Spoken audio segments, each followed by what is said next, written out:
गया, गया लिखना और पढ़ना। गया से शुरू होने वाले कुछ शब्द। ज्ञान, ज्ञान यानी इल्म, नॉलेज। ज्ञानी यानी इल्म वाला।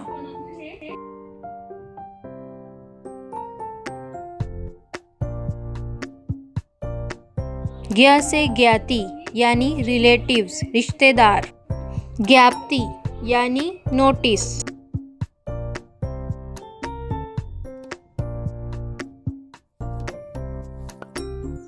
ज्ञानेंद्रियां, जिस्म के महसूस करने वाले आज़ा।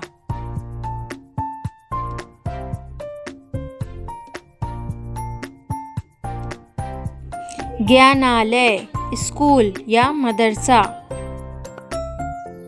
ज्ञा लिखने का तरीका।